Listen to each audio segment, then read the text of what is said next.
Okay, so there is the end of a defrost of the 2022 3-ton trane heat pump. I did not get it going in. Well, I did, but it was already in. I filmed it for a little bit from my window up there. But, shut it off, so I thought I'd come down here and wait for it to come back on.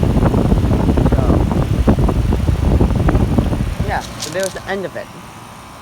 So thank you for watching, hope you enjoyed the video. Over and out. Unfortunately, they already defrosted without me. Around this time last year, I was getting those sharing charge at the neighbor's house defrosting. Around the same time, I got this one defrosting last year. So yeah, I don't know why it's not going as well this year. So thanks for watching. Hope you enjoyed the video. Over and out.